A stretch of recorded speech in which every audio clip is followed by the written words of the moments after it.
te voy a hablar algo sobre el ciclo de financiamiento, después cosas específicas de preparación para la inversión, eh, y un poco acerca de fuentes de financiamiento. Aquí entiendo que todos tienen un emprendimiento ahora, ¿cierto? Son fundadores, eh, y tienen un emprendimiento. No sé si algunos han tenido antes, han estado en un proceso de levantamiento de inversión. Eso me gustaría como conocer. No sé si pueden levantar la mano o pueden hablarme directamente. Pues, sí, ahí nos lo quedamos. Creo que una persona ha reaccionado. Sí, Dos sí. personas. Ya, perfecto. Te cuento, Bueno, yo solo sí, lo hice hace mucho tiempo atrás con Corfo y viví todo el proceso ya, y lo encontré muy burocrático y latero, pero funcionó. bueno, sí. Funcionó. Tarde, Eso es lo no, cuando me importante. llegó la plata ya no me sirvió. Ya, perfecto. No, era como más que nada para conocer si alguien tenía, o si la mayoría tenía algo de experiencia en este proceso, o la mayoría se enfrenta como por primera vez a este proceso, y que igual hace bastante la diferencia en cómo abordar lo introductorio que puede ser este tema, ¿ya?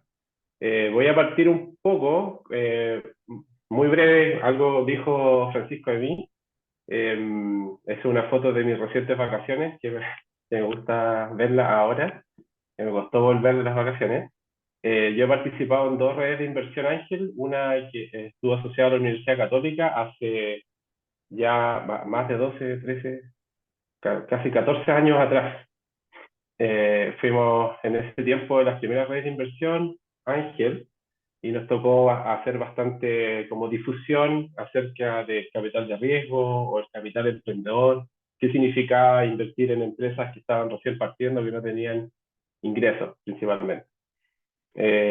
Participé en alguna asesoría sobre diseño de fondos de inversión en Latinoamérica. Me ha tocado levantar inversión para empresas propias. Yo creo que el principal título es que soy un fundador, soy emprendedor, y he hecho un par de inversión ángel. Eso es como mi experiencia más macro asociado a los temas de levantamiento de capital, ¿ya? Eh, para continuar con la presentación, a mí me gustaría como contexto hablar, quizás de lo que yo considero que son desafíos a priori cuando uno le toca enfrentar un proceso de levantamiento de inversión. El primero tiene que ver con cosas que son características o de la estructuración del negocio, que para estos temas tienen que ver principalmente con el equipo, qué tan escalable el negocio, cuál es el tamaño del mercado del negocio donde se inserta este negocio, cuál es este binomio problema-solución, que todos quieren entender muy bien de qué se trata, cuál es la tecnología o cuál es el producto que viene a solucionar esta problemática que el emprendedor pudo distinguir, cuál es la ventaja comparativa, las diferenciaciones que tienen, y si es que hay venta, atracción o qué logros tiene actualmente. Algunas de estas características del negocio son trabajables en estos procesos de entrenamiento o de preparación de la inversión, otras cosas no, definitivamente. Y por eso en muchos casos los emprendimientos o las startups pivotean, ¿ya? Por ejemplo, una cosa que es poco trabajable, digamos, o como es el tamaño de mercado. O sea, ustedes probablemente no pueden incidir en qué tan grande es un mercado donde se inserta su tecnología, pero sí podrían pivotear probablemente con su tecnología o con su equipo a otro mercado, etcétera. El otro desafío que yo distingo como relevante, eh, así como generalidad, digamos, es comunicar una propuesta de inversión, que esto es quizás es lo más entrenable, y es lo que más se trabaja posiblemente en alguna asesoría o procesos de entrenamiento o de preparación para la inversión. Tiene que ver mucho con el pitch deck. No sé si han escuchado esta palabra del deck de inversión o el pitch deck. Sí. Bueno, a todo esto, si tienen preguntas entre medio, por favor, interrúmpanme nomás para no ser tan... Yo tengo ahí, una pregunta, espera. Sí, Patricio. Sigo teniendo, a pesar de que lo he consultado con alguna gente, he estado leyendo al respecto, sigo teniendo la duda sobre el deck, ¿no? Porque hay un pitch deck, hay un sales deck, hay un investor deck. Aquí, eh, sí, ¿no? sí, o sea, en el fondo todo es lo mismo. Lo que se quiere decir con el deck es que es a ver, poniéndolo de otra forma, es un kit de Sí, información requerida para que un inversionista conozca tu negocio y tu propuesta. Y ese pitch deck o investor deck o todos esos nombres pueden, en el fondo son lo mismo, pero puede que algunos inversionistas ese pitch deck sea de alguna forma u otra, ¿ya? Pero en la base es más o menos lo mismo. Es como, no sé, es como, en la base es lo mismo y ciertos inversionistas le ponen ciertos sabores a eso, podríamos decirlo así. Pero sí, yo creo que igual aquí el término correcto sería investor deck. Es una sugerencia, por lo que tú me acabas de explicar. sí, pues sí, también es como, yo diría, es de uso. Aquí en Chile yo diría que la mayoría de las veces se habla del pitch deck, pero también se usa, yo creo que en forma casi indistinta, investor deck o pitch deck. Ya. Lo importante yo creo que más que el nombre, que es importante que se entienda que es toda la información inicial que un inversionista quiere ver como de entrada para tener la posibilidad de evaluar si es que esa propuesta de inversión calza con sus criterios de inversión o si es un fondo de inversión con su tesis de inversión general. Eh, en muchos casos yo creo que los fondos tienen mucho más estructurado qué quieren ver, digamos. En otros casos, en etapas más tempranas, si uno va a hablar con un inversionista ángel, no es tan estructurado, pero sí hay un montón de blogs y cosas que hablan de buenas prácticas asociadas a esto. Yo más adelante les voy a mostrar un ejemplo como una especie de template de pitch deck que usábamos en la red de inversión en Porsche. ¿Ya? Pero en general yo creo que aquí para levantar capital es que hay dos desafíos, que es la estructuración actual de ese negocio, cómo está estructurado en términos del equipo, cuáles son sus características en estos temas que les listo aquí en la parte uno y cómo se comunica. Me ha tocado ver que en muchos casos, o me tocó ver antes, en muchos casos que eh, buenos negocios, sí, buenos emprendedores con buenos productos, con bastante capacidades técnicas, incluso comerciales, etcétera, fallaban en cómo comunicar en simple esta propuesta y era bien difícil como que en esa primera instancia sin preparación puedan convencer a un inversionista. Eh, entonces, yo diría que es tan importante como las características del negocio, eh, es tan importante como saber comunicarla. En el fondo es parte de vender, es vender. ¿Ya? Y no es tampoco usual que emprendedores, sobre todo del ámbito tecnológico, sean súper buenos en todos los ámbitos, menos en vender. ¿Ya? Aquí les quería mostrar esta estadística, quizás es parte del desafío también, el contexto, el momentum, quizás que está en la inversión de capital de riesgo, venía con un crecimiento súper grande, de 2 dígitos mayor, o sea, de 2 dígitos en los últimos 10 años, cada año hasta el 2020. Y desde el 2021 hasta ahora, esa es la tendencia. Eh, entonces, hay varias explicaciones, pero no quiero andar mucho en ello, pero para que se den cuenta también que quizás el momento hoy día para ir a buscar como inversión de capital de riesgo en Latinoamérica no es simple, ¿ya? Yo sé que ustedes tienen, o Francisco me comentaba que ustedes tienen una opción de conseguir financiamiento con el BID, con algunas características especiales, que me parece genial, me parece súper ventajoso. Y esto se lo quería poner como contexto simplemente como para que lo tuvieran en cuenta que hoy día como financiamiento para startups en Latinoamérica quizás no es el mejor momento dado la liquidez del mercado, aunque igual los más optimistas dicen que a pesar de esto, igual estamos mucho mejor que hace 5 años y que en verdad las buenas empresas igual van a levantar capital.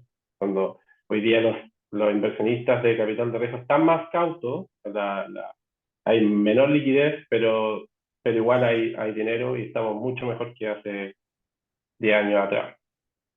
Hay mucho más conocimiento en el mercado, hay mucho más que se atreven a invertir en emprendedores, etc.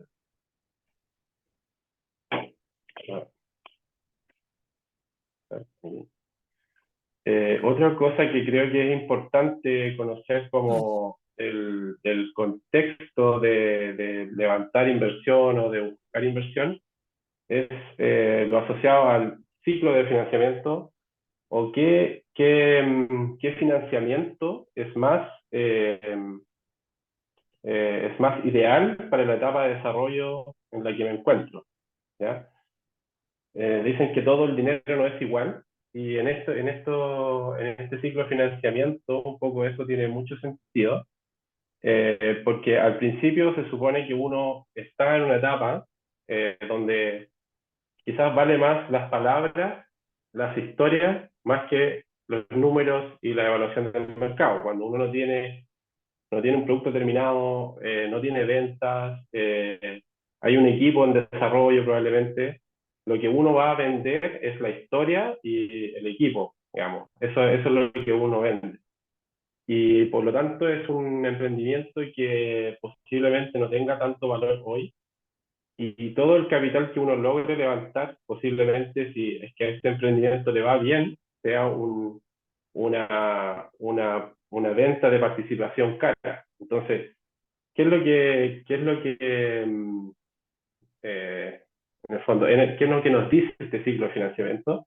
Es que si uno está en una etapa muy temprana, debería buscar financiamiento con aquellos primeros que están dispuestos a apostar o a creer en esta historia, digamos, que están dispuestos a creer que en esta historia va a tener un potencial éxito en el futuro y están dispuestos a quizás a comprar participación de un emprendimiento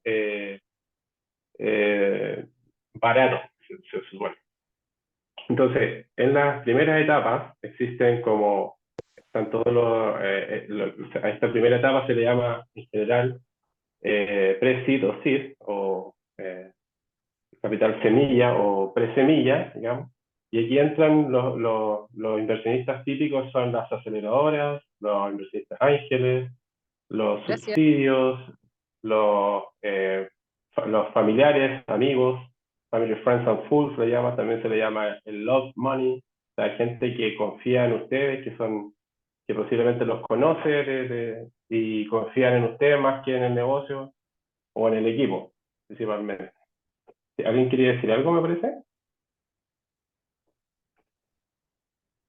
No, no. Ya, bueno, siguiendo con este ciclo de financiamiento, que tampoco es tan rígido como aparece aquí en este gráfico, no es que, por ejemplo, en esta línea azul de aquí, en etapa early stage, cuando la empresa tiene sus primeras ventas, que yo creo que esa es como la principal característica de la parte early stage versus seed capital, un poco es Uno es para término de desarrollo, pivoteo del emprendimiento, el otro es como crecimiento en venta. Son cosas diferentes y ya empiezan a haber otros tipos de inversionistas, un poco más sofisticados, profesionales, o que hacen inversionistas de forma sistemática, como los fondos de capital de riesgo. Hoy día hay capital de riesgo corporativo, redes de inversión ángel que actúan sindicadamente, etcétera. Y a medida que avanza, o sea, se avanza en el tiempo de desarrollo del emprendimiento, la evaluación va a ir cada vez hacia mercado o a revisión de los números, cuál es la EBITDA, la rentabilidad, etcétera, y se va a ir dejando de lado todo lo que era mayormente la historia, el cuento, el storytelling, etcétera. Eso también es como uno lo puede ver muy bien, digamos, como es muy claro, es muy teórico, pero en la práctica es muy fiel a lo teórico. ¿Alguien que quiere?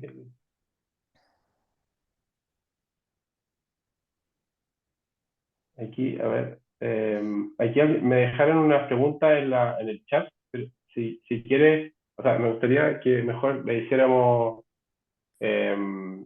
como que las pudiéramos Te hago la conversar para que el pregunta. resto también, Sí, Patricio, te hago la también, pregunta. Disculpa que estoy sin imagen. ya. Si alguien quiere, hablaste de las primeras etapas, ¿no es cierto? La etapa seed o pre-seed. Y si alguien quiere poner X cantidad de plata, de dólares o de pesos, da lo Ujú, mismo, y te exige un porcentaje a cambio, ¿no es cierto? Equity. ujú, No un safe, no una cuestión futura, nada. ¿Hasta ujú. cuánto es razonable entregar para no poner en riesgo después el cap table futuro? Sí, mire, tengo justo una tabla más adelante, pero en Ah, ya, general se disculpa. habla de que debiese ser menos del 10%. Ese es como lo típico.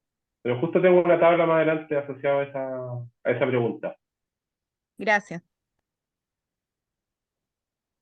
Y, espera, justo ahí está. Voy a mover aquí. Aquí, bueno, todavía estamos en la parte de contexto y ciclo de financiamiento. Quise poner esta tabla porque es como bien esquemática justamente para ese tipo de preguntas. En general, bueno, no, levantar levantar capital con inversionistas significa en algún momento entregar parte de la empresa, ¿cierto? Entonces la ecuación que está detrás es cuánto capital por cuánto de porcentaje, ¿cierto? Y que ya sea hacia hoy o futuro, o sea, o se puede hoy día entregar las acciones directamente a través por el capital o se puede dejar para conversar una futura, un futuro formalización de entrega de acciones, como puede ser el SAFE, que es un acuerdo simple eh, para la entrega de este equity o de este capital, o algunas otras cosas, o algún otro instrumento como eh, notas convertibles o también deuda convertible. Y yendo a esa pregunta en específico, aquí se habla entre un 5 o 7% o menos, de hecho, para una primera ronda pre-semilla, eh, o una etapa de financiamiento con alguna aceleradora, que en el fondo son etapas dentro de la etapa inicial o early stage. Y aquí se pueden distinguir ciertos como hitos o señales que hacen relación a qué etapa estoy, porque muchas veces, como les comentaba anteriormente, no es tan rígido decir, no, yo soy la etapa pre-semillas, ahora, etcétera. Aquí hay algunas como indicadores, algunos marcadores, se podría decir, marcadores económicos que nos pueden ayudar a distinguir en qué etapa estoy, cuáles son como esos montos típicos de financiamiento y qué porcentajes son también típicos de entregar en cada ronda. Es importante también la pregunta que nos hizo recién, me parece que es Tiel, porque si uno estructura mal ese financiamiento inicialmente, o sea, entregando mucha participación al inicio, y uno distingue que en tu empresa vas a tener 2 o 3 rondas de financiamiento futuras, es posible que en las últimas rondas de financiamiento te tengas que diluir demasiado y por lo tanto vas a perder en alguna medida la motivación que debiese tener todo fundador. Sí, Jen, te escuchamos. Sí, esta información es ahora actualizada al 2023, que hay poca plata dando vuelta. Me parece que es 2020. Ya, Es entonces 2020. los montos de aporte probablemente van a ser más bajos hoy en día, po. Sí, de todas maneras. Yo creo que todo eso es ajustable, más que los montos, quizás las valorizaciones, más allá que los montos y porcentaje, quizás es valorización. Claro, bueno, Yo sí, creo que, por ejemplo, los montos, eh, bueno, quizás sí también requiere un tema de ajuste. Eh, el 2020 fue que hizo una cosa había demasiada liquidez en el mercado y eso creó claro, mucho ruido en las valorizaciones. Habían sí, po. valorizaciones, de hecho, el otro día escuchaba un podcast un, de un abogado que trabajaba en Silicon Valley, en una firma bien importante, y hablaba de que habían valorizaciones que eran realmente locura, entonces hoy día estamos como más bajo, pero si bien era mucho más bajo que el 2020, creo que era algo más realista, más que se fuera más abajo de lo que debiese ser. Digamos, hoy día están todos más pragmáticos y que en realidad, yendo a la normalidad de cómo debiese funcionar esta industria, debiese ser más eso. Y en el fondo, esos años en particular, que fueron, no sé, 2019, 2020, parte del 2021, fue como un shock de liquidez, mayormente, más que otra cosa. Eh, entonces, claro, posiblemente hay que después, igual tengo otra tabla más abajo, pero también está quizás con ese sesgo que incluye el 2020, y que en realidad, o sea, esa tabla que les voy a mostrar más abajo, muestra las medias y medianas de valorizaciones y montos de inversión de muchas transacciones, pero no solo de Latinoamérica, sino mundial. Entonces también, si bien es importante porque muestra como también de transacciones reales, de múltiples transacciones reales, cuál es la valorización y cuál es el monto que se entrega por cada etapa, también hay un ajuste por lo que es Chile o Latinoamérica, eh, versus todo el mundo del venture capital que se concentra en mayor del 50% en Estados Unidos, por ejemplo, que es mucho más líquido, y por lo tanto las valorizaciones tienden a ser mucho mayor también por emprendimiento, ¿verdad? Eh, no sé si, bueno, hasta ahí esto es contexto, básicamente de dónde, de temas asociados al levantamiento de inversión. Eh, y ahora voy a hablar más específicamente de lo que es la preparación para la inversión como tal. En muchos casos la preparación de la inversión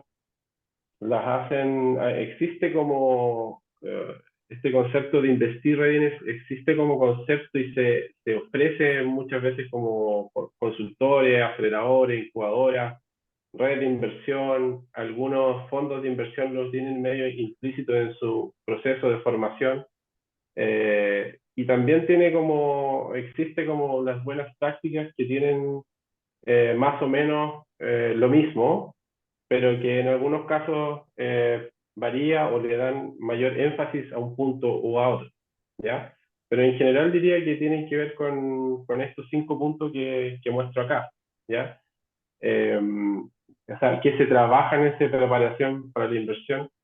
Son temas que tienen que ver con un plan de crecimiento, de que los emprendedores sepan construir un plan de venta, un plan de crecimiento de venta, una proyección de este flujo de caja, o sea, llevar a número su modelo de negocio, tener claridad de la necesidad de capital, de la propuesta de inversión, de la valorización, de la forma de inversión, y después de tener todo este documento, todo esto en unos formatos, en un formato, digamos, de presentación que es el pitch deck o investor deck, y sus derivados, digamos, claro, nombres derivados.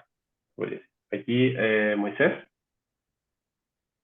Sí, ¿qué tal? ¿Cómo estamos? Oye, Hola, gracias Moisés. Bien. por darte el tiempo de explicarnos en detalle esto. En nuestra experiencia, justamente en esta etapa de levantar capital, te escuché probablemente una de las soluciones del dolor que nosotros tenemos hoy en día, y es justamente cómo tener la capacidad de comunicar de la mejor forma el punto uno, que es el plan de crecimiento. Te pido disculpas si te estoy interrumpiendo, pero me No, quería dale. adelantar y entender si en algún minuto tú nos podrías mostrar la mejor práctica que entendáis tú que es la mejor forma de comunicar justo esa slide de cómo deberíamos comunicar el plan de crecimiento para que a la hora de presentar en el deck, ¿cierto? En el elevator, quede lo más claro posible y uno pueda tener herramientas para posicionar o defender de la mejor forma nuestro argumento en este plan de crecimiento. Ya, perfecto. Mira, buena pregunta. Yo creo que depende de la instancia. Si tú, por ejemplo, es una primera instancia que vas a ir a presentar a un inversionista, en una reunión con ellos y tiene un slide ahí, y tiene que ser algo demasiado simple, que todos entiendan rápido, idealmente con un gráfico. Y te puedo dar como un ejemplo que para que puedas mirar cómo, si quieres, googlea por ahí cómo muestra el crecimiento en venta Fintual. Ellos tienen, yo me acuerdo haber visto un blog, una vez conocí a una persona que trabajaba para Fintual en un cumpleaños, no me acuerdo, era una periodista que trabajaba para ella. Y estábamos conversando y dije, no, es que las ventas nosotros aquí y allá, y saca el celular y muestra, y después me quería vender un fondo, de hecho, era súper vendedor. Pero bueno, me mostró lo que he hecho la raza, me notó muy bien, muy bueno.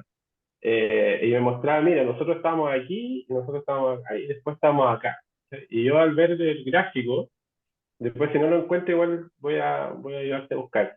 Eh, al ver el gráfico, me quedaba clarísimo cómo iba del punto A al punto B, cómo era ese crecimiento. ¿Cachai? Ahora, esa es la instancia o iteración 1, ¿cachai? Lo ideal sería que si, por ejemplo, después esa persona o ese inversionista tiene la intención de invertir en ustedes, va a querer saber cómo se desglosa ese crecimiento. ¿Cachai? Y tocaste un punto Y súper entonces, importante porque, perdón que te interrumpa, muchas veces nosotros pasamos el primer filtro y después en el segundo, tercero, cuando dicen ya, anda, muéstrame, y te dicen, mándame el formulario de venta F29, el servicio de puesto interno, y tú decís como, claro, está bien, yo quiero que tú te metas, pero también un poco agresiva la forma en cómo tú me estás pidiendo esta información. ¿Y cuál es ese punto medio para saltarse o sortear ese tercer, cuarto filtro?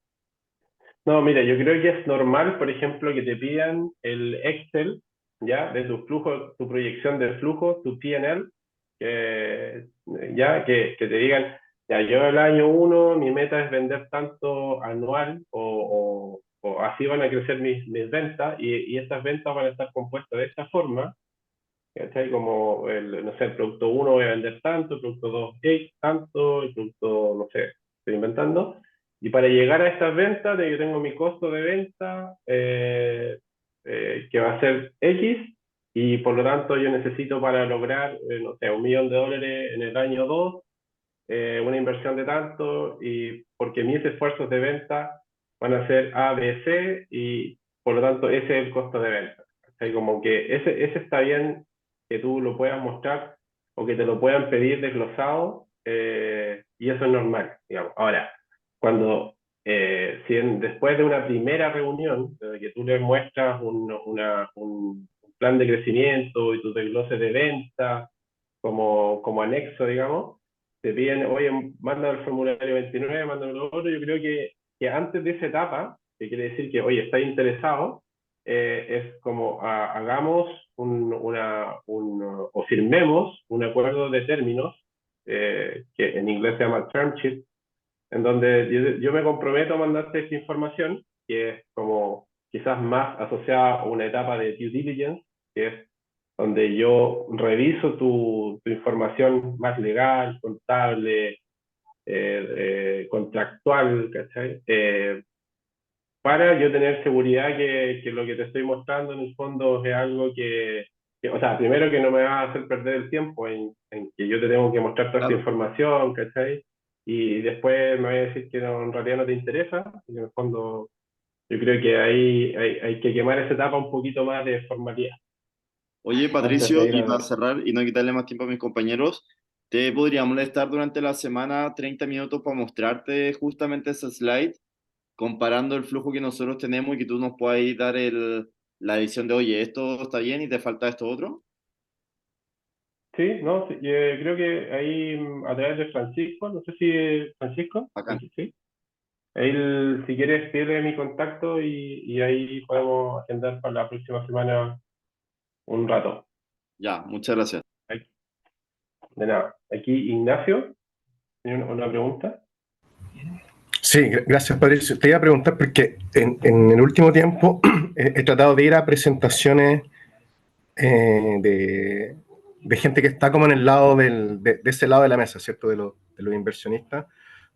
Y en realidad son como dos cosas. Uno, ya he escuchado varias veces que, bueno, algunos los conozco hace hartos años, entonces como en confianza me dicen, no, trata de ir a un inversionista, o sea, haz todo lo posible en tu vida de emprendedor para que no vayas y que sea como tu plan, ni siquiera B o C, o sea, el plan J.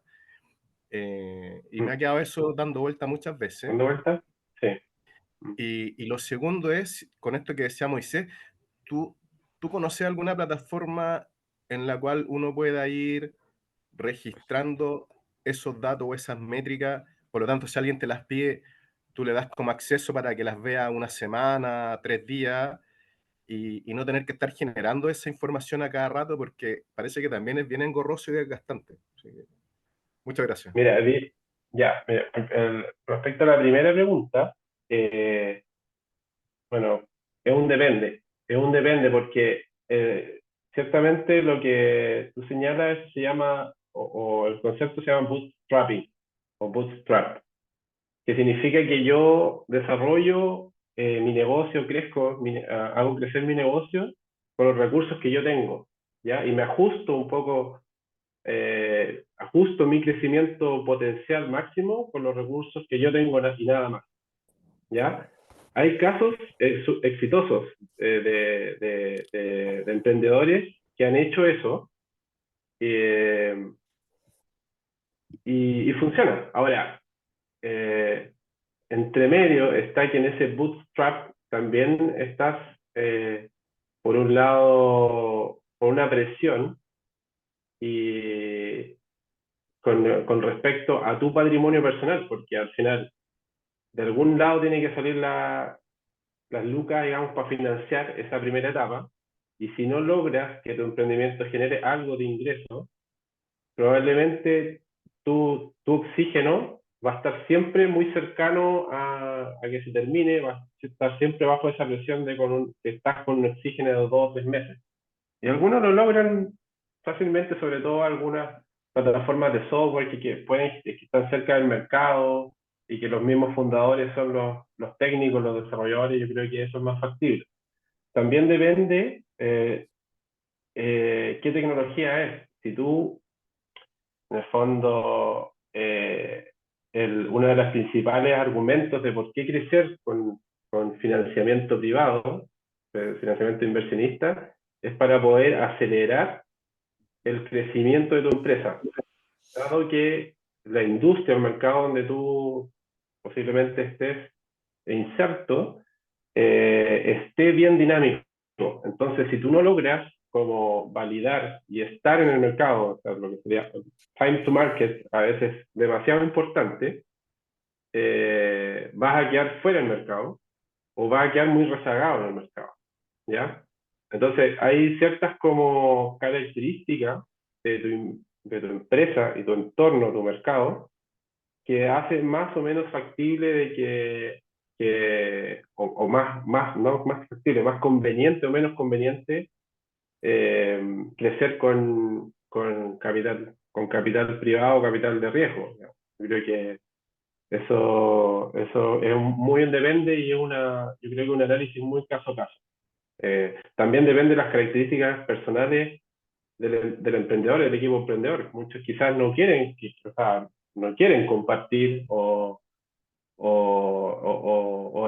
pueden soportar una presión de estar muy cerca de que se te acabe el oxígeno, o tiene un segundo, o tienen otros ingresos pasivos por otro lado, una consultora que también funciona. Entonces si por un lado te quedas sin oxígeno, pueden dejar stand-by, no sé. O hay algunos emprendedores que están el todo o nada en su emprendimiento. Yo, de hecho, tengo el caso de un emprendimiento cercano que vendió su auto, está vendiendo su departamento, y está, bueno, pudo levantar inversión por suerte, pero si no levantaba inversión quedaba como en nada, definitivamente. Entonces ahí es un caso a caso, diría. No me atrevería a decir que levantar capital es como la peor opción o tu última opción, sino que depende. Y respecto a tu segunda pregunta, una vez vi un emprendedor que es un emprendedor de Bocher, que es de Lazarillo, el René Espinosa, sí. Él, que me mostró sus indicadores a través de una plataforma, que al parecer la utilizaba para tener esta relación de mostrar información con los inversionistas. Le podría preguntar. Súper, muchas gracias.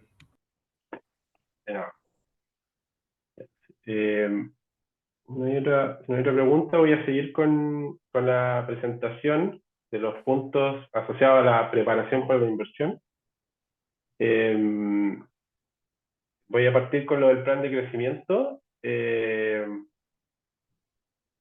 Y bueno, aquí con el hockey stick, un poco quizás volviendo a la pregunta de Moisés, de cómo mostrar, o sea, lo que todo inversionista quiere ver es un hockey stick, una cosa que va hacia arriba, que tiene un baje posiblemente, que es la inversión en capital de trabajo, un máximo déficit acumulado, y que después quieren ver estas ventas acumuladas como de esta forma, digamos, ¿ya? Yo creo que también otra cosa que la puse ahí entre paréntesis, que tiene que estar subyacente en todo plan de crecimiento para mostrar a algún inversionista, tiene que ver con la ambición, ¿ya? Y eso también se relaciona con un trade-off típico en finanzas, que tiene que ver con la relación riesgo-retorno, ¿ya? Cuando uno está en una etapa muy temprana, no tiene ventas o tiene muy pocas ventas, o está desarrollando un producto, o incluso tiene solo una idea, el riesgo de esto es muy grande, digamos. La probabilidad de que les vaya bien un emprendimiento, si nos vamos solo así como estadística, es baja. Es súper baja. De hecho, la mortalidad de los emprendimientos, no sé, los primeros 2 años es 70-80%. ¿Ya? Entonces, ir a donde un inversionista partiendo con esas probabilidades es duro. Entonces, la única forma de que un inversionista se motive a invertir en un emprendimiento en etapas muy tempranas es demostrarle que tiene un potencial de venta, un potencial de rentabilidad grande, ¿ya? Eso yo creo que es súper importante que lo tengan claro. Obviamente que en todo este análisis riesgo-retorno, lo que va a disminuir el riesgo, no disminuye el riesgo en realidad, pero disminuye la percepción de riesgo, son todos los otros puntos, los puntos que tienen que ver con las características específicas del negocio, cuál es la tecnología, el mercado, el modelo de negocio, y el equipo por sobre todo. Ya en etapa, como les mostraba antes en este gráfico de ciclo de financiamiento, en las etapas más tempranas, donde se basa la evaluación es en el equipo y en la historia, en esta historia, más en palabras, digamos, o más que otra cosa. ¿Ya? Ahí está, ya. Entonces, ¿qué hay en este plan de crecimiento? ¿O qué tiene que contener? Las características, bueno, la descripción del producto, la descripción del mercado, cuál es el tamaño de mercado, cuál es qué participación, qué porción de mercado yo tendría en las etapas de crecimiento. Esto, si bien en la evaluación inicial, cuando una empresa está en etapa muy temprana, quizás no es el foco de la evaluación, sí es muy importante igual, de todas maneras, y a medida que el emprendimiento va desarrollándose o pasando etapas, los temas asociados a tamaños de mercado, que cada vez son más conocidos a medida que una empresa avanza, se vuelven mucho más importantes, relevantes en una evaluación o valorización. También muy importante en este plan de crecimiento, bueno, la estrategia, cómo voy a conseguir. La estrategia es el cómo, en el fondo, como yo digo, ok, el primer año voy a llegar a vender $1 millón, el segundo 5 y el tercero voy a estar vendiendo $10 millones.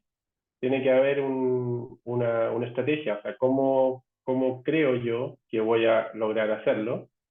Saber explicar eso en simple también es bien importante, que tiene de manera convincente.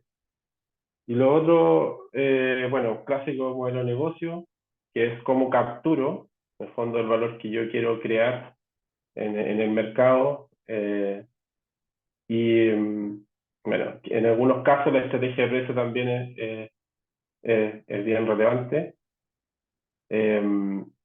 Y tener los objetivos de venta que quizás son la guía de todo lo anterior, digamos, como los objetivos. Si yo tengo objetivos de venta, debo ir hacia atrás para saber todo lo demás.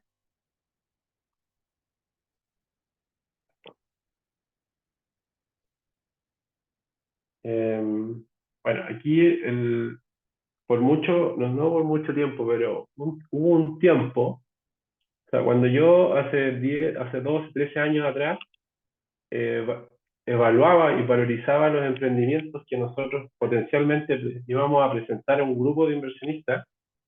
Yo tomaba los números de los emprendedores, sus proyecciones, y las hacía de nuevo, y le asignaba probabilidad a las variables más relevantes, y le asignaba una distribución de probabilidad por cada una de esas variables, y después hacía todo un análisis de sensibilización que me daba un N valorización con su distribución de probabilidad de salida, y todo eso se llama Monte Carlo, una modelación de Monte Carlo. Lo hacía en un software que se llamaba Crystalbox. Y eso al principio era bien valorado, lo valoraban los inversionistas. Cuando yo después de eso le hacía un reporte, era una hoja, les mostraba los gráficos, las variables, qué variable pegaba más, no sé qué. Con el tiempo eso se empezó como a decir, no, el Excel a nadie le importa. Hasta yo empecé a decirle Excel ficción, porque en realidad era acto de ficción tratar en T sub 0, imaginarse cada cosa de flujo de caja que iba a pasar en 3, 5 años más, ¿ya? Pero en realidad hay acto de ficción, pero sin embargo, el ejercicio de hacer eso, el ejercicio de imaginarse hoy día cómo hacer cada cuenta de ingreso y de mi estructura de costos de aquí a 5 años más, yo lo encuentro que es súper relevante, y con el tiempo volvió a ser relevante en esta valorización y evaluación del mundo del capital de riesgo. De hecho, yo diría que hoy día nuevamente tener toda esta proyección, todos estos números, que por un tiempo era como que era casi como menospreciado, o los emprendedores se decían, no, pero ¿cómo voy a pedir el Excel? O no. Hoy día yo creo que vuelve a ser importante y para mí creo que es importante, primero, en la medida que ese es un muy buen ejercicio para imaginarse escenarios futuros y mostrar a través de los números, no solo a través de slides o palabras, cómo sería ese comportamiento, cómo sería esa ambición, qué pasara si, sí, por ejemplo, un Excel bien vinculado, y diría, oye, ya, ok, el precio hoy día $5 por este producto, pero ¿qué pasa si baja 20% y el negocio se te fue a la espalda con ese baja 20%? Ya te va dando información del comportamiento. Entonces, yo diría eh, que es, que es demasiado relevante hacer el Excel ficción, aunque sea como una cosa que nadie les va a creer o muy pocos les van a creer 100% sus números, para que ustedes mismos puedan imaginarse esos escenarios, para que ustedes mismos en algún escenario puedan mostrar esto como una base de valorización también. En muchos casos, por ejemplo, inversionistas dicen que una valorización de una empresa, la forma más simple de verlo es una vez venta. Porque tú dices, el año 2 voy a estar vendiendo $1 millón, quiere decir que mi empresa vale $1 millón. Roberto Rivero está rayando mi presentación, creo. Bueno, eso no sé si alguien tiene duda o alguien en sus emprendimientos, todos tienen este Excel ficción, su estructura de costos, se han imaginado cómo serían sus ingresos en 3 años más. ¿Alguien lo tiene? ¿Alguien no lo tiene? En nuestro caso lo tenemos y yo creo que ese es nuestro desafío, cómo agarráis o qué variables o resultados de esas variables son las que hay que poner en el deck, porque te aguanta todo, ¿cierto? Entonces aquí Pero, en esa presentación te interesaría ver, por ejemplo, el ingreso proyectado en el mes 1 o en el año 1, 2, 3, los costos. ¿Qué es lo que de lo que te entrega esta juguera debiésemos publicar en el deck? sí, no, yo creo que en el deck, presentación, digamos, iteración 1, es mostrar muy resumido, quizás como algunas cosas de estructura de costo, no sé, recursos humanos, marketing, desarrollo, por año y ingresos por año. ¿Cachai? Tampoco no es para nada recomendable en una presentación mostrar una tabla de Excel. Ponte tú. Yo creo que ese es tu backup, ¿cachai? Ese es tu backup, si alguien quiere hacer, oye, pero el costo es muy, muy específico, quizás ya tener vinculado al Excel, pero no es recomendable que tú en una presentación pongas la tabla del Excel de tu flujo de caja proyectado, para nada. ¿No? Muy ¿Y cuáles resumido son? o muy... Hola Patricio, ¿puedo hacer una consulta? Sí, por supuesto, sí, por Hola favor. Javier Rojas. Yo creo que lo que tú muestras en el deck es la atracción de tus últimos 6 meses. En el deck uno presenta, ¿cierto?, lo real que te está ocurriendo y para atrás 6 meses. Ese es un escenario que no es una proyección, es un escenario real que al inversionista le interesa bastante y de ahí uno Total. proyecta en dos bandas, en un escenario óptimo de ventas y en un escenario medio o bien austero, por así decirlo. Pero el Sí, inversionista cuando tiene el totalmente. deck le muestra la atracción de tus últimos 6 meses, aunque sea mala, pero es lo real, cómo vienes Sí. avanzando. Sí, No, pero yo claro. creo que también quieren ver en qué vas a invertir la plata que estás queriendo levantar y qué resultados esperas También, tener. también, sí, la verdad. Sí, yo Es que creo que, para a eso el ver, flujo, po. yo estoy hablando como ahora, como muy en general, o sea, tratando de ponerme en el caso de un emprendimiento que no tiene nada de venta. Entonces, casi toda su venta, digamos, de la empresa está en el lado de la proyección, ¿ya? Una empresa que ya tiene historia, de todas maneras, esa historia son logros con hitos y extracción, y eso es muy valioso, de todas maneras. Algunos dicen que la mejor proyección es lo histórico, ¿ya? Entonces, claro, tú puedes mostrar, si tienes para mostrar tu tracción, eso es, de hecho es un ítem aparte en el deck, digamos, es mostrar en qué parte estás hoy, ¿ya? ¿Qué has logrado hoy?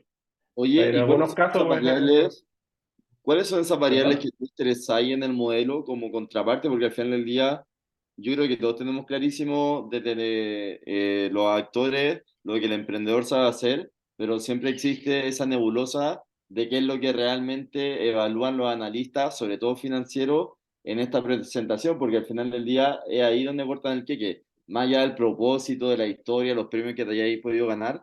En tu caso, que me encanta porque no quiero aprovechar de apretarte. ¿Cuáles son esas variables maléficas que tú empezás a apretar para decir, oye, esta cuestión realmente tiene o no tiene Claro, mira, sí, lógico, no, te entiendo perfecto.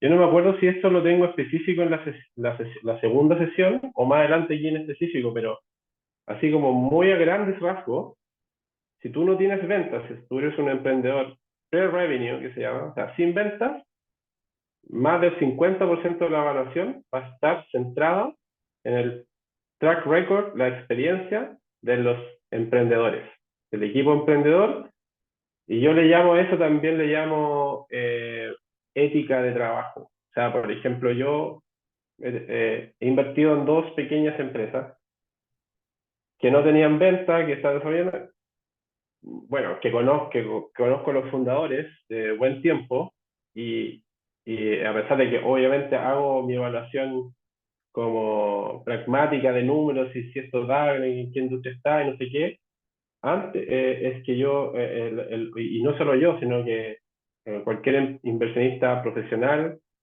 en la etapa pre-revenue va a revisar quién es y quiénes son el equipo emprendedor, dónde ha trabajado, qué logros ha tenido, si ha tenido algún otro fracaso en otro emprendimiento y que posiblemente eso le ayudó a aprender muchas cosas. Eso en una cultura norteamericana, por ejemplo, es súper valiosa. Yo creo que aquí estamos aprendiendo mucho de eso también hoy día, de aprender de que alguien que falló una, dos, tres veces, probablemente se tenga muchas más posibilidades de que le vaya bien de hecho, hay un estudio de la Kaufman Foundation que habla justamente de las probabilidades de los emprendedores una vez que ya fallaron una o dos veces.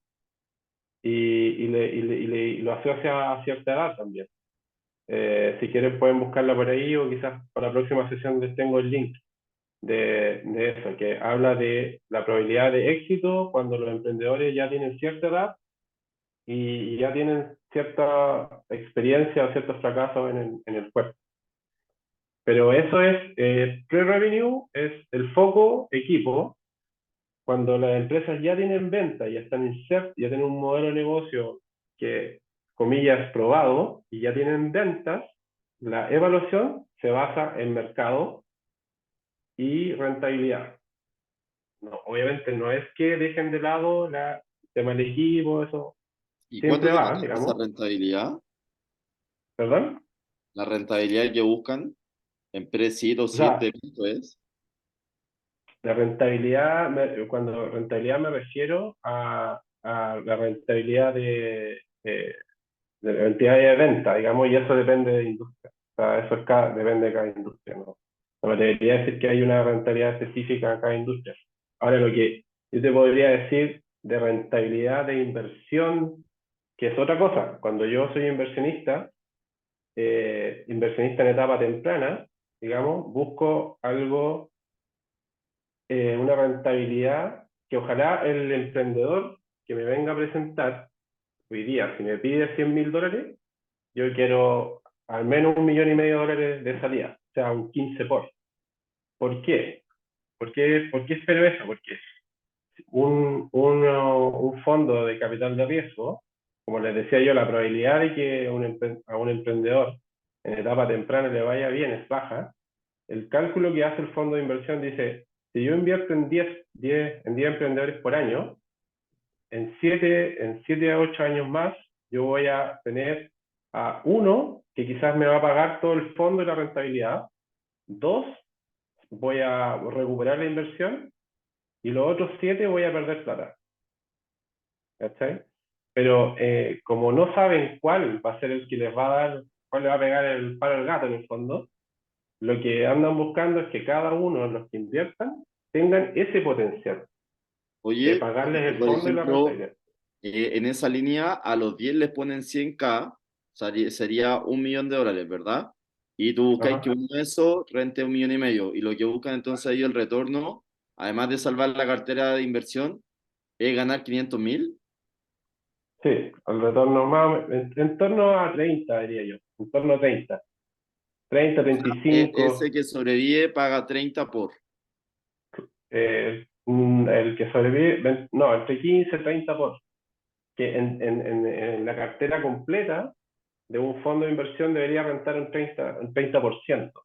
Que al final, por ejemplo, la diferencia entre un venture capital, que te decía que es que tienden a hacer la ecuación con que uno o dos paguen todo, y que paguen todo y el resto pierda, a diferencia de, por ejemplo, un private equity que a un inversionista igual le prometen, a un inversionista de ellos, le prometen ese tipo de rentabilidad, pero asumiendo que cada uno de los emprendimientos de su cartera va a rentar en torno a un 20, un 30, 40% ojalá. ¿Cachai? Entonces es como, no es exacto, o sea, puede que un venture capital igual en todos gane un poquito, igual tiene el 30% del fondo completo, pero esto también está asociado quizás a lo que le comentaba de la ambición, ¿cachai? Y esa ambición tiene que ver con la relación riesgo-retorno y tiene relación con esta ecuación que hacen los fondos de que uno tiene que tener, un emprendimiento tiene que tener el potencial de pagar el fondo completo, ¿cachai? Porque saben que la probabilidad es 1 en 10 aproximadamente, ¿cachai? O quizás 1 en 20 también, o sea, otro que entre 1 en 10 y 1 en 20. Claro, muchas gracias. ¿Ya? Entonces, bueno, como resumen de esta slide, es como importante hacer toda esta ficción de los números.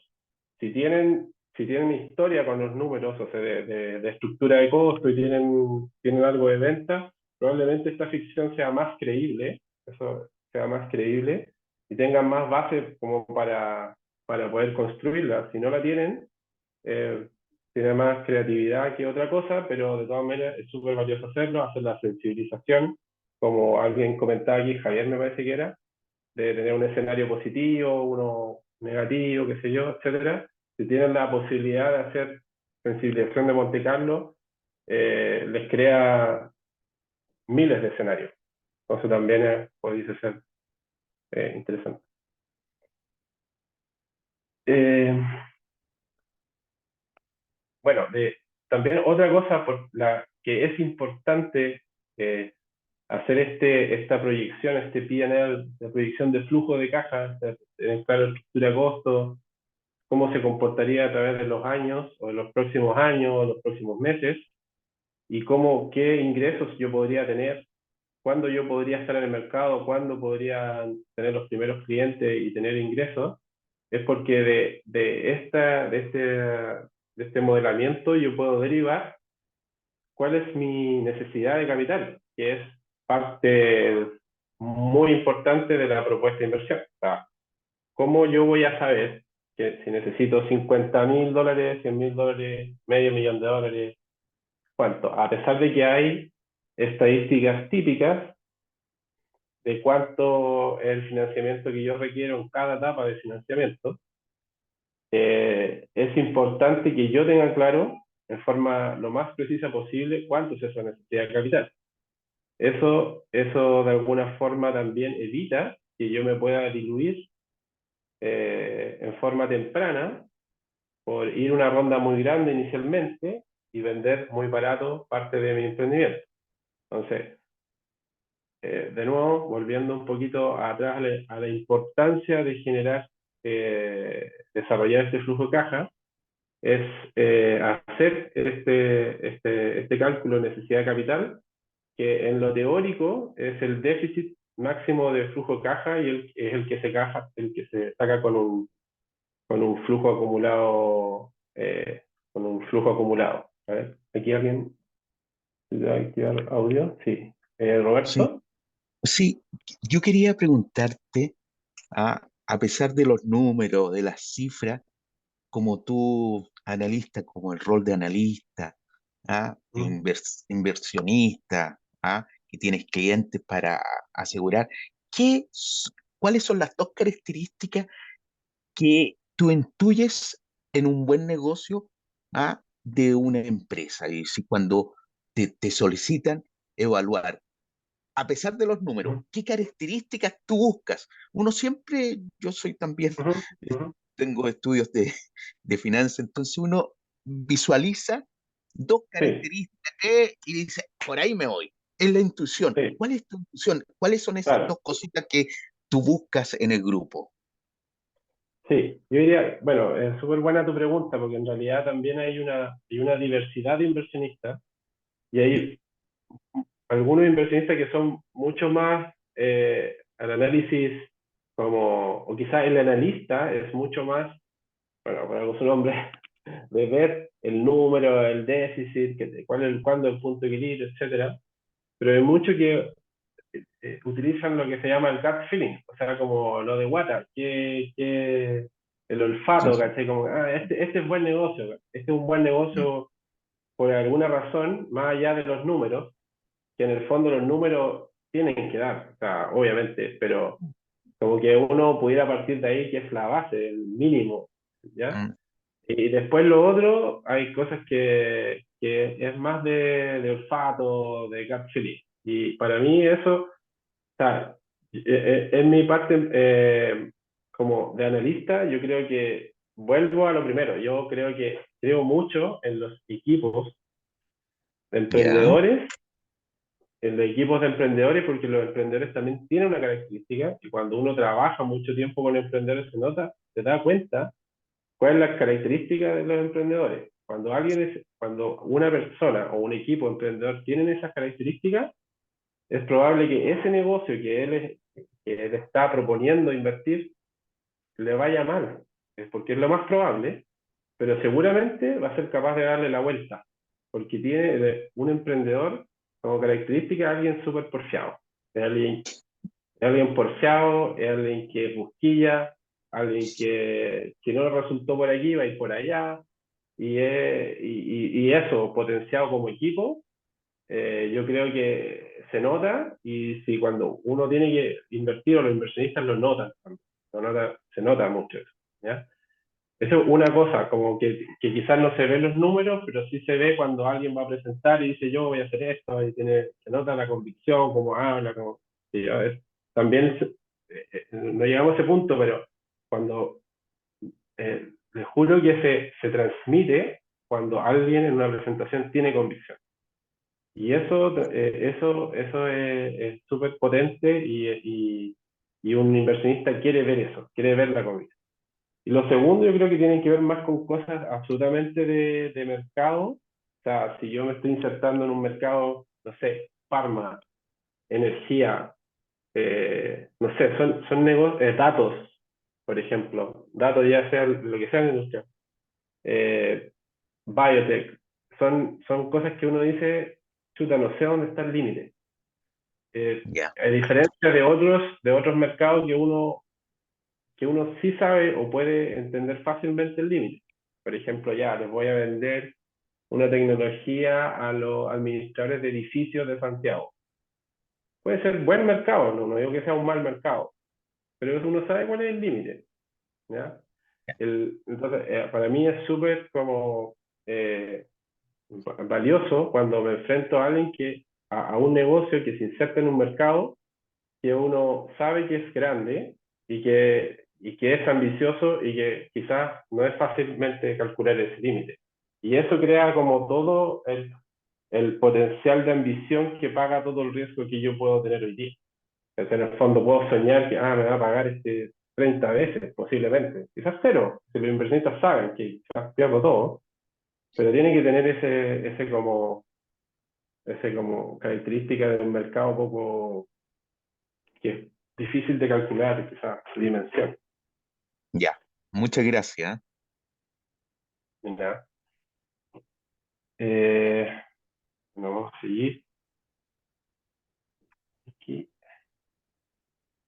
No sé cómo estamos con el tiempo, pero igual yo creo que es difícil como absorber quizás cada concepto de esto si lo están viendo por primera vez. Yo creo que mi interés quizás que sea como, esta es la primera sesión, la más introductorio, y después hacer una sesión más de preguntas y respuestas más específicas. Voy a hablar con Francisco a ver si quizás me pueden compartir algo, si quieren que les revise como el caso Moisés, algo. Porque estoy pensando quizás todas estas temáticas, quizás, no sé si lo están viendo por primera vez, no sé si es tan fácil de absorber todo, digamos. Yo creo que hay Pero un bueno, mix de todo, Patricio, pero igual me atrevería a hacer el esfuerzo si fuera tú de explicarnos porque nos va a abrir la mente y nos va a permitir ser más especialistas y tener una mayor sensibilidad cuando nos toque hablar desde el punto de vista financiero. sí, perfecto. Y aquí, bueno, voy a seguir con la presentación. Después vemos ahí cómo podemos ir más, como hacer un doble clic en algunas cosas que sean más de interés. Quería ir como, o sea, ir al tema de la propuesta de inversión, y la propuesta de inversión es más o menos esta la ecuación, digamos, casi siempre, ¿ya?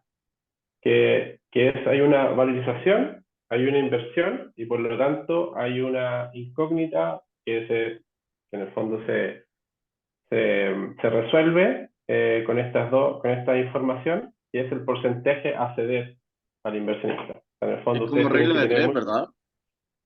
Sí, sí, una regla de tres al final, como se despeja el porcentaje a ceder al inversionista teniendo claro la inversión y y la valorización. Y aquí yo diría que la inversión se puede resolver, a ver, como más o menos de dos formas. Uno más pragmática asociado a los números, sobre todo si tienen historia, con este déficit máximo de flujo de caja, o yendo a un promedio de inversión que requiero dependiendo mi industria y mi estado de desarrollo. ¿Ya? Por ejemplo, soy un emprendimiento de software, esto es pre-seed, probablemente mi primera ronda de inversión seed sea de $100.000, ¿ya? Y mi valorización, o sea, mi porcentaje debería dar entre el 5 y el 10% de esta primera valorización, ¿cachai? Eso dice como lo teórico, los promedios, digamos, ¿sí? Entonces, bueno, yo creo que siempre eso hay que verlo como referencia y hacer igual este cálculo que les decía del flujo de caja. Teniendo eso otro claro, hay que tener claro cuánto vale mi empresa. Eso puede ser algo muy difícil de hacer o algo muy engorroso, dependiendo qué metodología uno utilice. Y puede ser no solo engorroso, sino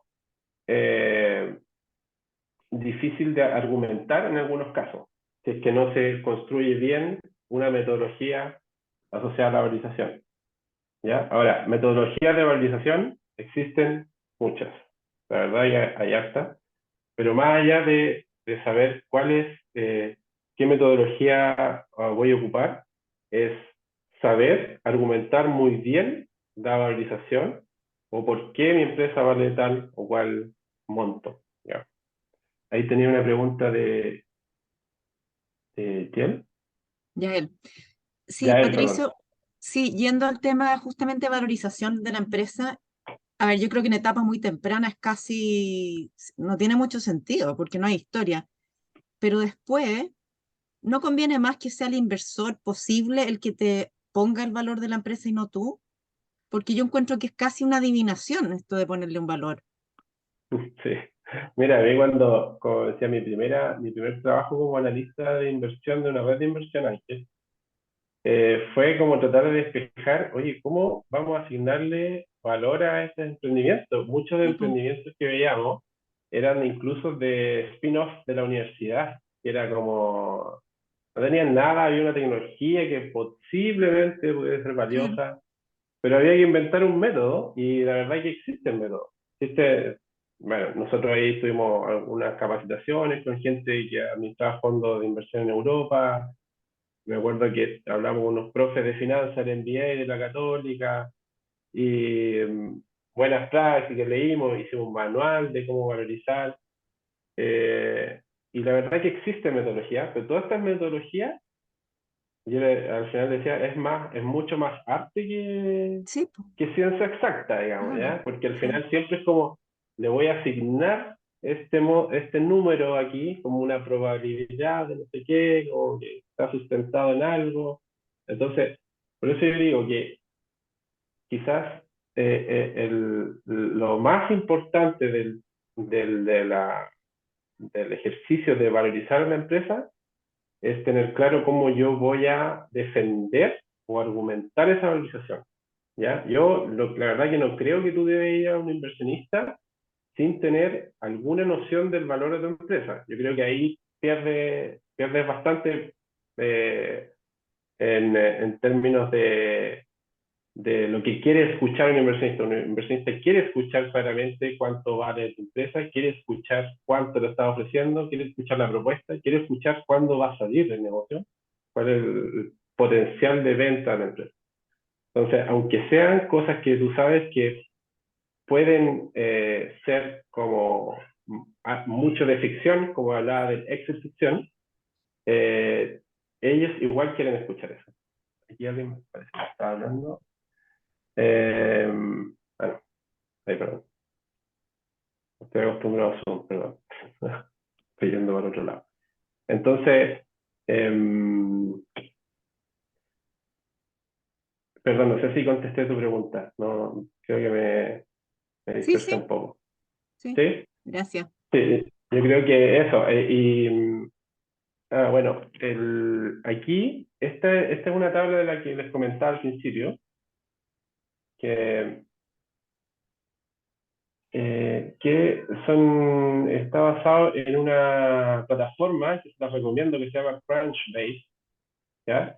Crunchbase tiene mucha información, muchos datos sobre empresas, startups, sus rondas de financiamiento, eh, y a ustedes les puede servir mucho de benchmark. Por ejemplo, si hoy día ustedes tuvieran un emprendimiento sobre, estoy inventando, reciclaje o no sé, reciclaje de peligrosos de hospitales, no sé, o alguna tecnología en específica para un sector específico, ustedes probablemente pueden buscarlo en Crunchbase o en PitchBook también, y van a encontrar en el mundo qué otros emprendedores, o sea, emprendedores del mismo sector, probablemente la misma tecnología, cómo han sido sus rondas de inversión, y eso les puede servir como ustedes benchmark. En muchos casos hay inversionistas que les gusta mucho ver ese benchmark. Y probablemente un inversionista profesional, si ustedes van a hacerles el pitch, probablemente ellos van a hacer ese análisis. Van a decir, a ver, estos emprendedores de inteligencia artificial para hacer cepillo de dientes, ya, ¿cuánto hay otros días en el mundo?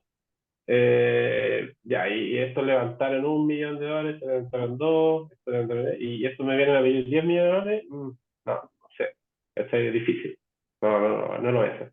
Entonces, es bueno hacer este benchmark, y esta tabla en específico son estadísticas agregadas sobre estado de desarrollo, medias y medianas, desviación estándar, el capital que levantaron y el porcentaje que se dieron, y ahí están sus N. Por ejemplo, ahí en la etapa pre-seed, o sea, o seed, por ejemplo, hay 5.000 transacciones, ¿ya? De esas 5.000 transacciones ahí te dicen la mediana y la media.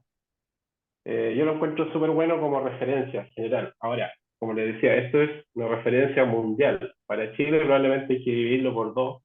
Algunos dicen que por 3, por Latinoamérica, digamos.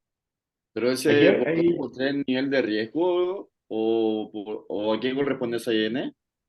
el N son el número de transacciones. Por Sí, ejemplo, pero el por N es ejemplo, tú dijiste que hay que dividirlo por 2 por 3 si es Latinoamérica. ¿Eso es por no, el la valorización. Valorización. Es un poco por liquidez del capital de riesgo. Como decía aquí, el capital de riesgo en el mundo, más del 50% es norteamericano, Estados Unidos. No sé, el 30% debe ser Europa y el 20% debe ser todo el resto del mundo. ¿Ya? Entonces, como que está muy dominado por economías que tienen mucho más liquidez de capital de riesgo. Por lo tanto, es más fácil conseguir. Y la valorización en los emprendimientos, o sea, en Estados Unidos, ponte tú, cualquier emprendimiento vale 5 millones de dólares en etapa así. Es como el rollo. De hecho, ahí dice 4,6 millones. ¿No? Eso es como una media. Pero yo encuentro esta tabla como un poco referencia. Me gusta verla como referencia y como agregada, pero si quieren ir a ver el específico de su emprendimiento, su sector, otros emprendimientos que ustedes pueden hacer como benchmark, métanse a Crunchbase.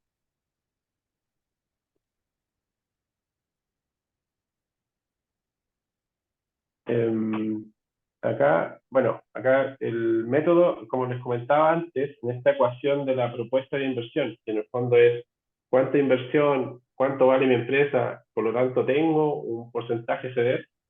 Existen varios, yo me atrevería que sin exagerar deben haber 100, ¿ya? Pero ¿cómo los podría agrupar? Poco están los que son muy basados en cualquier valorización de activo. Cualquier activo vale lo que es capaz de la capacidad que tiene de generar flujos futuros, que es como la teoría de valorización de bonos, digamos, ¿ya? Y eso es normal lo que todos los que estudiamos algo de finanzas, economía, es el valor actual neto de esos flujos, ¿ya? Hay muchos que se fijan en eso, otros no tanto, otros tienen métodos asociados a retorno de inversión, eh, y otros que es asignarle, por ejemplo, no, esta empresa la voy a poder vender en 10 millones de dólares en 5 años más a tal empresa X, por lo tanto yo descuento a cuánto valería y tienen algo asociado a eso, ¿ya? Le pueden sacar algún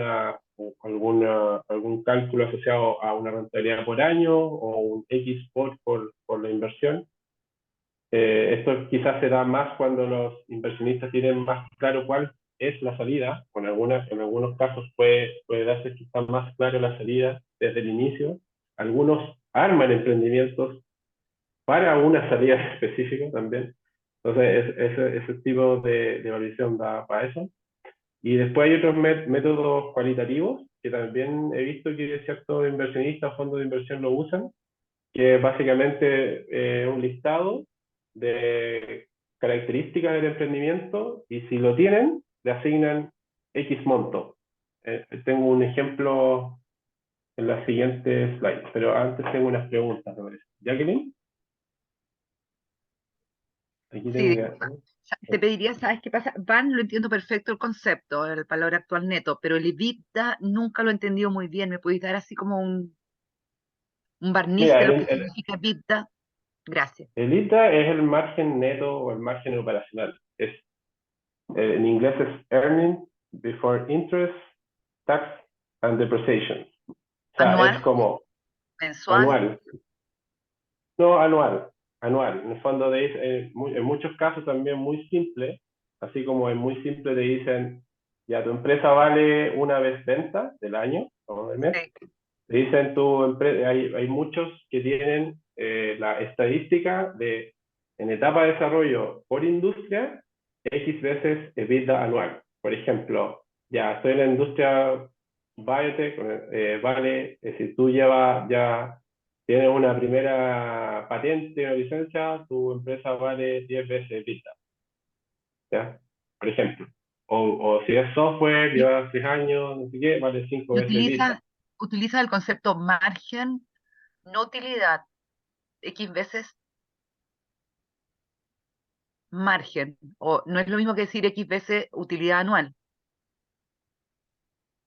Es que la utilidad en el fondo está dentro de la utilidad anual, está todos los otros que igual lo pagan, que eso está dentro del flujo, pero, pero por alguna razón es más importante el tema operacional, o sea, que es un fondo que depende de ti. Por ejemplo, los impuestos probablemente no dependan de ti, los intereses que tienen, Claro, los intereses tampoco dependen de ti, entonces en el ya. fondo lo quieren, como que despejan eso un poco, aunque igual es parte de tu flujo, yo también lo entiendo, y quizás Sí, pudiese ser que alguien diga, ya, ¿cuál es tu utilidad bottom line? ¿Cachai? Los finales, claro. la Última última línea. línea, ¿cuál es la última línea? Es tanto, y de acuerdo a la última línea yo veo, valorizo tu empresa en X, también sea, o sea, aquí en el fondo, lo que quiero decir que acá estoy tratando de agrupar como metodologías que existen, pero en realidad aquí tú te podrías encontrar con que vas a visitar 10 inversionistas y los 10 inversionistas tienen una forma diferente de valorización. Calcularla. ¿Sí? Claro, lo que Sí, pasa es que el lo concepto de que, EBITDA a mí siempre me ha costado entenderlo. Gracias. sí, sabes que a mí una vez me acuerdo que cuando estudiaba, un compañero me dijo, pues si le vida es lo mismo que el resultado operacional. Y ahí siempre me quedo pegado,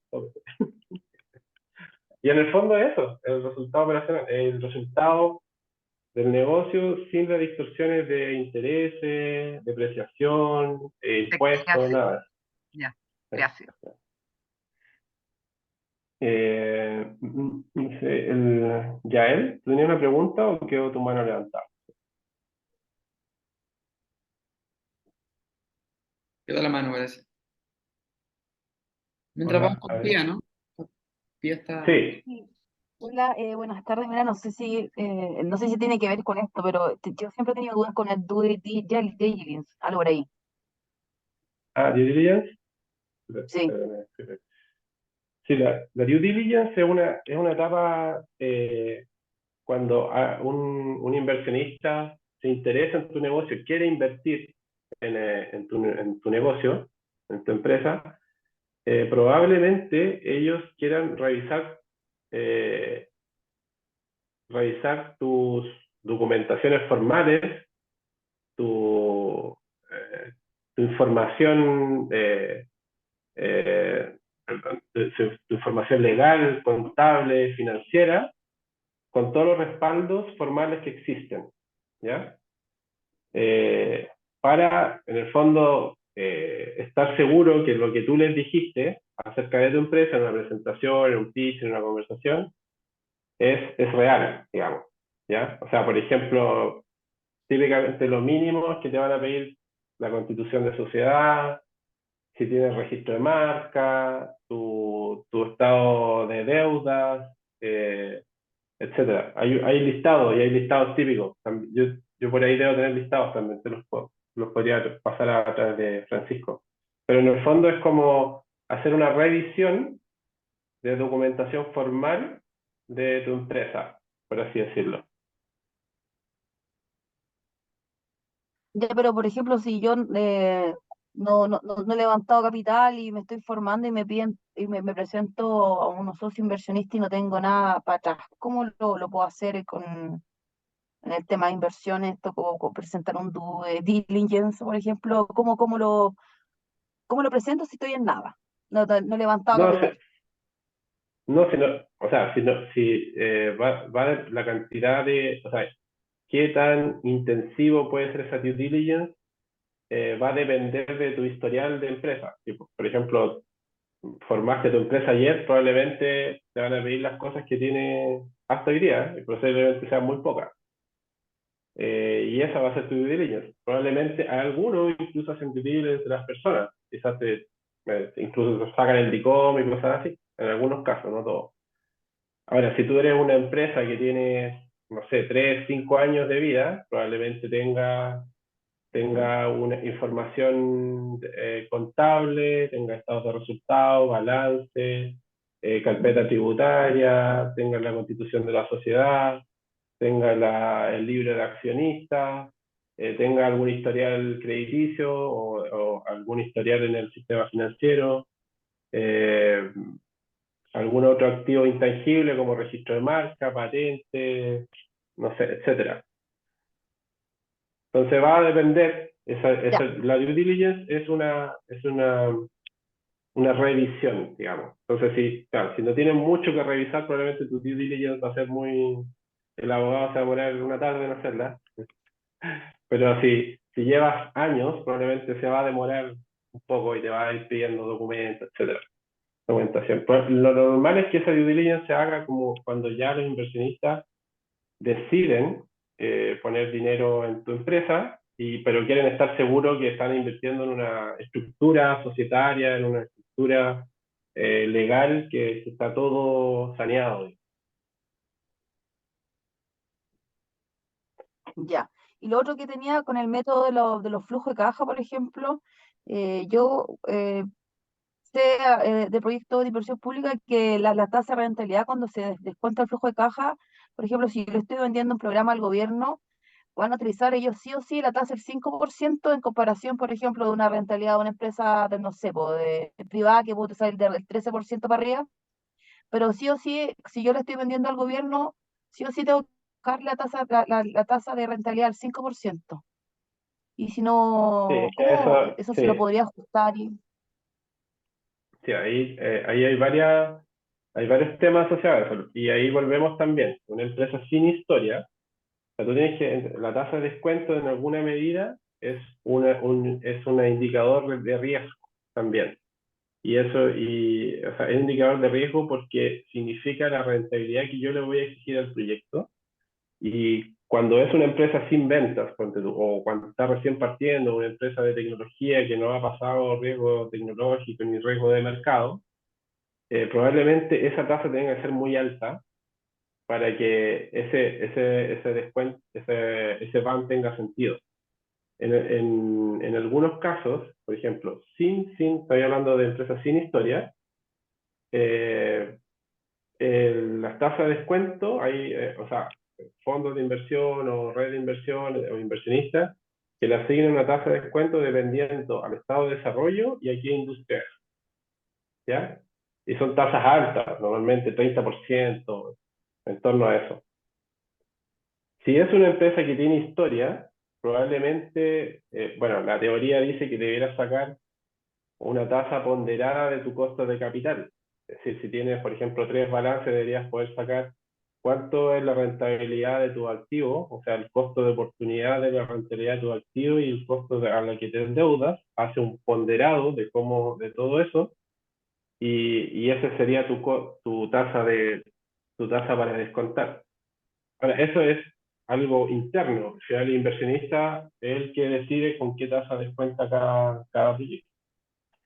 Yo te recomiendo, si estás recién partiendo, hacerlo y se lo vas a presentar a un fondo como el BID, qué sé yo, que el fondo no es un inversionista de capital de riesgo, es más que nada una especie de crédito blando, entiendo, descontar un 20% en torno a eso. Y si en la empresa pública me rijo por el 5% que dice los emprendimientos sociales en el gobierno. Por si Emprendimientos acaso, sociales, sí, claro, emprendimientos sociales, claro, uno tiene la posibilidad de ajustar dos cosas, tasa o precios, porque hay una cosa que se llama los precios sombra. Pero claro, me imagino, no tengo claro cuál es la tasa, si tú dices que 5% me parece, claro, el como el 5, costo sí. oportunidad. Sí, imagino que el costo oportunidad además de una tasa libre de riesgo, que quizá hoy día un poquito más, o bueno, ya he bajado un poco. Sí. Ya, muchas Ya, bueno, voy gracias. a decir, ya. Aquí Parece voy a decir con el, sí, son perdón. las 6:40, me parece, por ahí.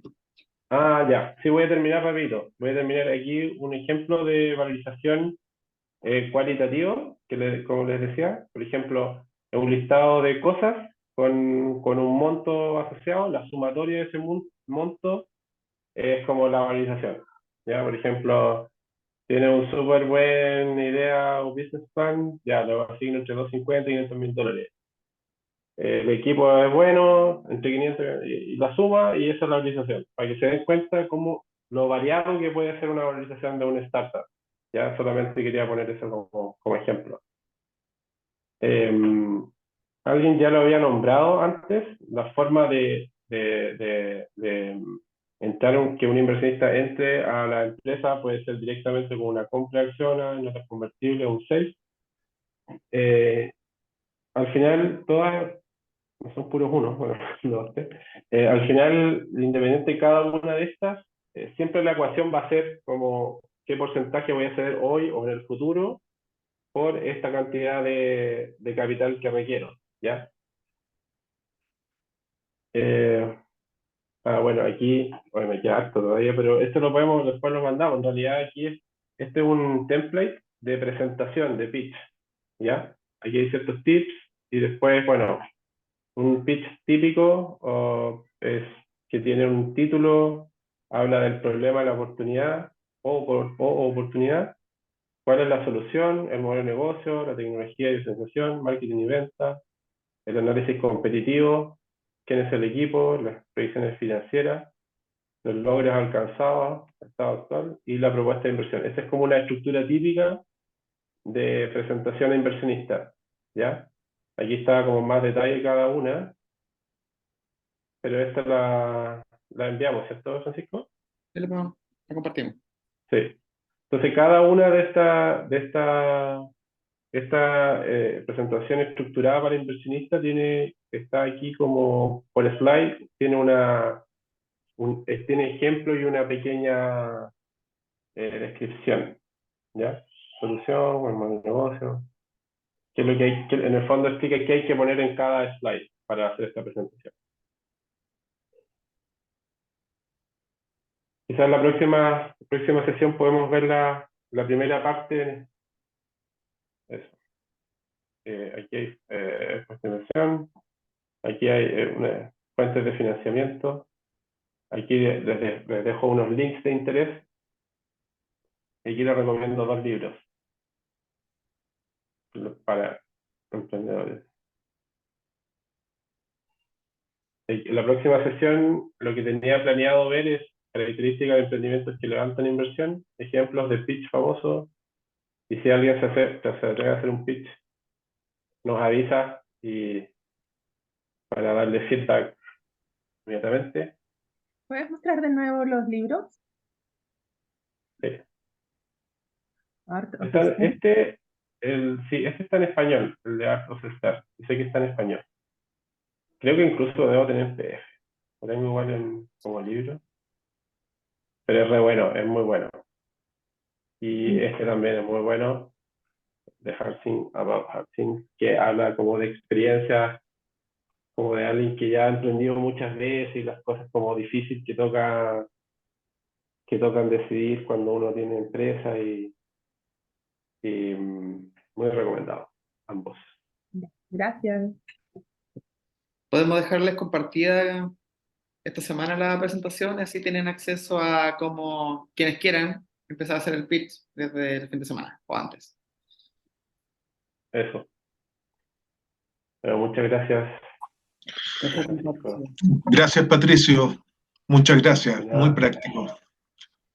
Qué bueno. Gracias. Muy bueno.